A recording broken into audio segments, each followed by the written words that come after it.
At 73, Mick Mars finally breaks his silence and reveals the ugly truth that's been hidden for years.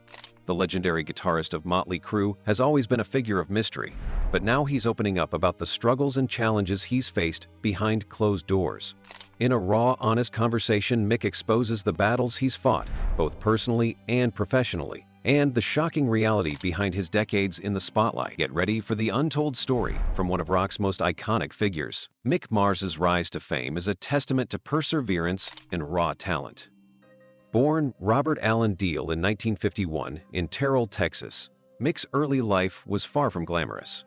His family moved to Garden Grove, California when he was a child in search of a better life, but Mick's struggles began early. By the age of 14, Mick began experiencing severe back pain that would haunt him for the rest of his life. Diagnosed with ankylosing spondylitis, a condition that causes the spine to fuse and results in chronic pain, Mick's journey was never easy. Despite the physical pain he was enduring, Mick found solace in music. As a teenager, he discovered the guitar and immersed himself in it, using it as an escape from the constant discomfort. His passion for music grew quickly, and by his late teens, Mick was already playing in local bands around Southern California. However, it wasn't until he changed his name to Mick Mars that his career truly began to take off. The new name was part of his reinvention, a decision that would set him on the path to becoming one of rock's most iconic guitarists. In 1981, Mick took a bold step and placed an ad in a local newspaper, calling for musicians to form a new band. That's when he met Nikki Sixx, Tommy Lee, and Vince Neil, and Mötley Crüe was born. From the start, Mick's guitar playing became the backbone of the band's sound. His distinctive riffs and solos were unlike anything the rock world had heard before, blending aggression with melody in a way that captivated audiences. Mötley Crüe's debut album, Too Fast for Love, released in 1981, was a game-changer. It was raw, rebellious, and loud, and Mick's guitar playing stood out as a defining feature of the band's identity. Songs like Live Wire showcased his ability to create powerful, energetic riffs that became anthems for the band and their fans. Mick's playing style became the heart of Mötley Crüe's sound, and as the band's fame grew, so did Mick's influence. Through the highs of fame and the challenges of his health, Mick Mars continued to be the driving force behind Mötley Crüe's music. While his bandmates embraced the wild rock and roll lifestyle, Mick stayed focused on the music, determined to create a legacy that would last. His guitar became synonymous with Mötley Crüe's sound, and his contribution to their success was undeniable. Despite the personal struggles Mick faced, his rise to fame was marked by an unyielding passion for music that made him one of rock's most influential guitarists. Mick Mars had always been the quiet, behind-the-scenes force in Mötley Crüe. He was never the one to seek the spotlight like his bandmates Nikki Sixx, Vince Neil, or Tommy Lee, who often lived out the larger-than-life rock star image. Instead, Mick was the foundation of the band's sound, the one who brought the music to life with his distinct guitar riffs and solos. But behind that iconic sound, Mick was fighting a battle most people didn't see. While the world admired his talent, he was dealing with an ongoing health crisis that began long before he rose to fame with Mötley Crüe. From a young age, Mick Mars suffered from chronic pain. At just 14 years old, he began to experience severe back pain, which doctors eventually diagnose as ankylosing spondylitis, a form of arthritis that causes the spine to fuse over time.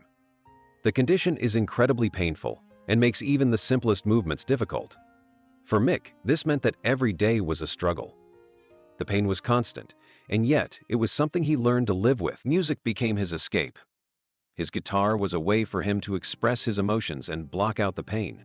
However, the more Mick's career took off, the harder it became for him to manage his health. As Mötley Crüe's fame grew throughout the 1980s, Mick was pushed to the limits. The rock and roll lifestyle that came with touring, the late nights, long hours, and grueling schedules, was especially taxing on someone battling a debilitating disease. His bandmates, who were often wrapped up in the chaos of the party scene, couldn't fully understand the toll that Mick's health was taking on him. Despite his health problems, Mick Mars refused to let them define him. He continued to push through the pain and give his all to every performance. Fans were none the wiser, admiring his powerful guitar riffs and unmatched ability to command the stage. But behind the scenes, Mick was often in agony. He would play through the pain, sometimes unable to stand for long periods or even sit up straight, all for the sake of his music. As the years passed, Mick's health only worsened. His condition began to take an even greater toll on his body. The pain he had endured for decades was no longer something he could ignore. By the early 2000s, Mick began to take more time off from touring. The constant pain and exhaustion were becoming too much to handle. It wasn't easy for him to admit that he needed a break. Mick had always been a fighter, someone who refused to back down or show weakness, but the reality of his condition was undeniable. Despite the increasing struggles, Mick continued to perform with Mötley Crüe, but it was clear that his health was starting to affect his ability to keep up with the demands of the band. His pain was no longer something he could hide, and it became harder for him to hide his limitations. The toll that the long tours, late nights, and demanding schedules had taken on him was visible. Mick started to step back from certain responsibilities, and fans began to notice his absence. In 2014, Mick made the difficult decision to take a step back from touring with Mötley Crüe. The pain from his condition had become unbearable, and he knew that he needed to take care of himself before it was too late. His decision to retire from live performances shocked many fans, as Mick had been such an integral part of the band's success. However, those closest to him knew that it was the right choice for him. Mick's health had to come first.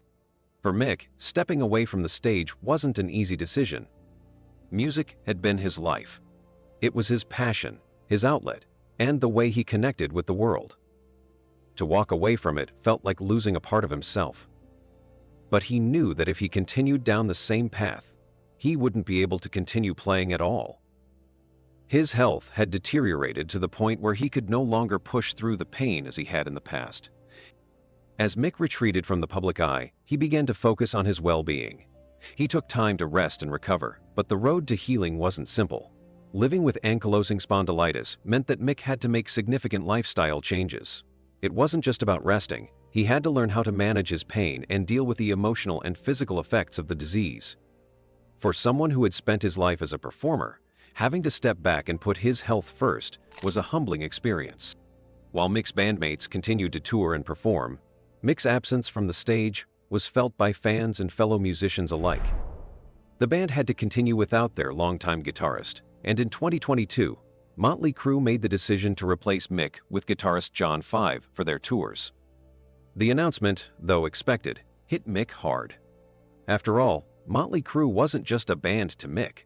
It was his family. He had been with the group since its inception, helping to create the sound that defined the band and the era.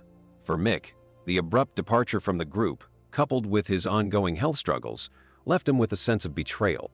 Despite the challenges, Mick remained focused on his health and healing. He continued to work on his solo music, something he hadn't had time to pursue while being on the road with Mötley Crüe. Mick began to experiment with new sounds, drawing from his years of experience and the lessons he had learned throughout his career. His solo project, titled The Other Side of Mars, became an outlet for his creativity and a chance to express himself outside of the Mötley Crüe persona. Mick's journey behind the scenes was not just about physical pain, but also about the emotional toll of living with a disease that limited his abilities. The struggle wasn't only about dealing with the limitations of his body, but also about reconciling with the fact that he couldn't continue on the same path he once had. Mick Mars's story is one of perseverance, sacrifice, and resilience. His health may have forced him off the road, but his love for music and his legacy as one of the greatest guitarists in rock history will never be forgotten. The tension within Mötley Crüe had been building for years, and as Mick Mars faced more severe health struggles, the cracks in the band's foundation began to show. For decades, Mötley Crüe had been known for its chaotic rock and roll lifestyle, filled with wild parties, excess, and a rebellious spirit that reflected in their music. But as the years went on, the internal struggles between the band members began to take a toll, and it became clear that not all was as it seemed behind the scenes. Mick Mars had always been the quiet, reserved one in the group. His presence was felt through his incredible guitar work, which became the backbone of Mötley Crüe's sound. But while Mick was the steady force keeping the music grounded, the rest of the band, particularly Vince Neil, Tommy Lee, and Nikki Sixx, often found themselves in the spotlight for their off-stage antics. For Mick, it wasn't about fame or the party scene. It was about the music. But his dedication to his craft was being overshadowed by the increasingly chaotic and unsustainable lifestyle that Mötley Crüe had embraced. Mick's struggle with ankylosing spondylitis, a painful condition that affects the spine, made it difficult for him to keep up with the band's grueling schedule. While the others were embracing the high-energy rock and roll lifestyle, Mick's health was deteriorating. He began to take more time off, and his absence from the stage became more noticeable. It wasn't just about physical pain. Mick also felt a sense of isolation within the band. His quiet, reserved nature began to make him feel like an outsider, as the rest of the band continued to live the larger-than-life persona that had become synonymous with Mötley Crüe. In 2022, Mick made the difficult decision to step back from touring with the band. The pain was unbearable, and he knew that if he continued on the road, it would only worsen. However, the band's decision to replace Mick with guitarist John Five in the middle of their tour added fuel to the fire. There was no warm farewell, no discussion, just a cold announcement. Mick, who had been with the band since its inception, felt completely blindsided. The members of Mötley Crüe, including Nikki Sixx and Vince Neil, had never fully understood the extent of Mick's struggles, and their abrupt decision to move forward without him felt like a betrayal. Mick had been a founding member of Mötley Crüe. His unique guitar style was integral to the band's success, shaping some of their most iconic tracks.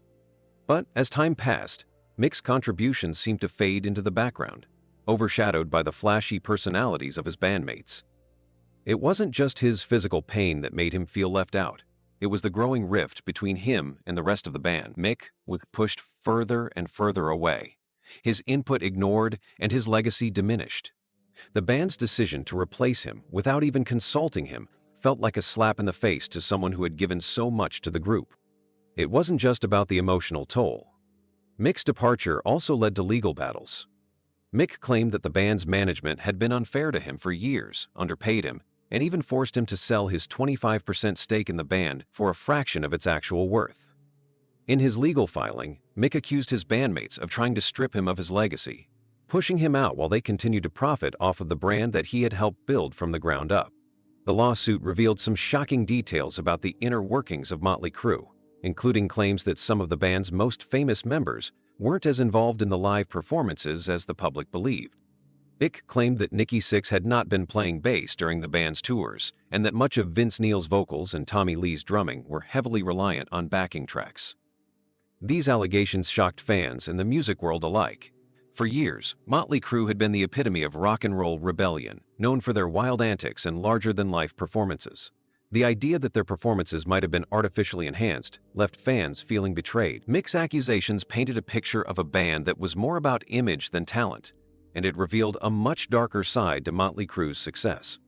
The legal battle became a public spectacle, with Mick seeking justice not just for himself, but for his place in rock history. Mick's contributions to Mötley Crüe's sound were undeniable, and he felt that his legacy was being erased. The band, which had once been a brotherhood, had turned into a corporation, and Mick was no longer a valued part of the group. As the legal documents revealed more details, it became clear that the tensions within the band had reached a breaking point. Mick had been the silent warrior, but now he was speaking out, fighting for his dignity, his contributions, and his rightful place in the band's history. Mötley Crüe's management, along with Nikki Sixx, Vince Neil, and Tommy Lee, had always been at the center of the band's image. But Mick's lawsuit exposed the cracks in that image. Mick's battle was no longer just about money. It was about respect. He had spent decades helping to shape Mötley Crüe's sound, and yet he was being treated as an afterthought. Mick's fight was for recognition, for the acknowledgement of his work, and for the legacy that he had built with his blood, sweat, and tears. Despite everything, Mick refused to back down. He knew that his music would live on, even if the band tried to rewrite history. Mick Mars had created the sound that defined an era, and no amount of legal maneuvering or media manipulation could change that. He remained determined to continue making music, even if he had to do it without the band that had once been his family. Mick's legal battle became a defining moment not just in his life, but in the history of Mötley Crüe. It exposed the hidden tensions and struggles that had been bubbling under the surface for years. Mick's departure from Mötley Crüe marked the end of an era for the band, but for Mick, it was the beginning of a new chapter. His decision to retire from touring wasn't the end of his career. It was a new beginning. Mick had always been a fighter, and now he was fighting for his legacy, his dignity, and his place in the history of rock music. His story was one of perseverance, pain, and ultimately, redemption. It gives a reminder that even in the face of betrayal and struggle, the music lives on. Mick Mars's contribution to Mötley Crüe's sound will never be forgotten, no matter how hard others try to erase him from the band's history. Mick Mars had always been the quiet force in Mötley Crüe, the foundation upon which the band's heavy, distinctive sound was built. While his bandmates garnered the spotlight with their wild lifestyles and larger-than-life personalities, Mick was the one who brought the raw, emotional guitar riffs that became the backbone of the band's most iconic tracks. His music was aggressive yet melodic, emotionally charged yet precise, a unique balance that had always defined his artistry. But despite his contributions to the success of Mötley Crüe, Mick Mars had often found himself overshadowed by the chaos of the band's image. And as time wore on, the physical and emotional toll of the rock and roll lifestyle began to wear him down. For years, Mick had pushed through the debilitating pain of ankylosing spondylitis, a painful and degenerative condition that caused his spine to slowly fuse together, making every movement more difficult than the last. He had sacrificed his body, his health, and, in many ways, his peace of mind for the sake of the band. But by 2022, after decades of non-stop touring, recording, and enduring constant physical strain, Mick made the difficult decision to step back from Mötley Crüe's live performances. His health had reached a breaking point, and he could no longer keep up with the demanding lifestyle that had defined the band for so long. While his departure from Mötley Crüe was a painful and emotional decision, it was also a pivotal moment for Mick. It marked the beginning of a new chapter in his life, a chapter where he could explore his creativity on his own terms, without the constraints of the band's expectations or the chaotic rock and roll lifestyle. Mick had spent his entire career being the guitarist for Mötley Crüe, but now, for the first time, he had the freedom to create music without having to. The weight of the band's image, the constant pressure to perform, and the tension with his bandmates were no longer holding him back. Mick was free to rediscover his love for music in a way that was true to himself. This new journey wasn't about escaping the past, it was about embracing it and using it as the foundation for something new. Mick began to work on his solo album, a deeply personal project that allowed him to explore different musical styles and reflect on his life's experiences. The album, titled The Other Side of Mars, would be a raw and unpolished expression of his creative freedom, a departure from the more polished, commercial sound that Mötley Crüe was known for. This was Mick Mars, stripped of all the trappings of fame and celebrity, focusing only on the music that had been his passion from the start. Recording The Other Side of Mars was unlike anything Mick had experienced with Mötley Crüe. There were no egos to contend with, no pressure to conform to the band's image or style. For the first time in his career, Mick was free to experiment, to explore new sounds, and to play from the heart. The process was both liberating and therapeutic, as Mick poured his soul into the music, writing songs that reflected his journey, his battles with illness, his time with Mötley Crüe, and his desire to reclaim his voice as an artist. The album was a reflection of Mick's journey, both as a musician and as a person. It was raw, emotional, and filled with moments of reflection and introspection. The guitar riffs, still as powerful and emotive as ever, were paired with melodies that felt more intimate and personal. It was as if Mick was finally sharing the parts of himself that he had kept hidden for so long. The album was not just a collection of songs. It was a statement, a declaration of Mick Mars as an individual, no longer confined by the expectations of a rock band. One of the most powerful aspects of Mick's solo album was the sense of freedom it offered him. For years, Mick had been part of a band where the spotlight was often on his bandmates, and his contributions were sometimes overshadowed by the larger-than-life personalities of Nikki Sixx, Vince Neil, and Tommy Lee. But with his solo album, Mick was finally able to step into the light on his own terms. There were no compromises, no limitations, just Mick, his guitar, and his music. The process of creating the album also allowed Mick to reflect on his past with Mötley Crüe. He had spent decades touring the world with the band, creating some of the most iconic music in rock history. But as much as he loved the music, Mick was no longer willing to sacrifice his health, his happiness, or his well-being for the sake of the band's image. His decision to step away from the live stage was a powerful statement of self-care and self-preservation. And with his solo album, Mick was able to express that in a way that was authentic to who he was as an artist. Mick's solo journey was also a way for him to reclaim his narrative. For years, he had been known as the quiet guitarist behind Mötley Crüe's chaotic image. He had been the one who contributed to the band's sound, but often didn't receive the same recognition as his bandmates. With this solo album, Mick had the opportunity to tell his own story, to speak on his own terms, and to make music that was uniquely his. It was an act of artistic liberation, a way for Mick to prove to himself and to the world that he was more than just a member of a famous band. He was a musician in his own right, with something valuable to say. The Other Side of Mars was released in 2024 to widespread acclaim. Fans and critics alike praised Mick's ability to craft a sound that was both familiar and new, a testament to his decades of experience as a guitarist and songwriter. The album was a perfect blend of raw emotion, technical proficiency, and creative expression. It was clear that Mick had poured his heart and soul into the project, and that authenticity resonated deeply with listeners. While Mick's journey as a solo artist was just beginning, it was already clear that The Other Side of Mars marked a new chapter in his life. It wasn't just about the music. It was about reclaiming his legacy, his health, and his creative freedom. Mick Mars had spent decades in the shadows, playing the role of the quiet guitarist in one of the most famous rock bands in history. But now, as a solo artist, Mick was stepping into the light, sharing his story and proving that his legacy was far more than just his time with Mötley Crüe. The album was just the beginning of Mick's solo journey. He wasn't just returning to music, he was returning to himself. This was Mick Mars, unfiltered, unbound, and unafraid to show the world the true heart of his artistry. The future was uncertain, but Mick knew one thing for sure: his music was far from over. The Other Side of Mars was only the beginning of a new chapter, one that would allow Mick Mars to fully express himself and continue making music on his own terms.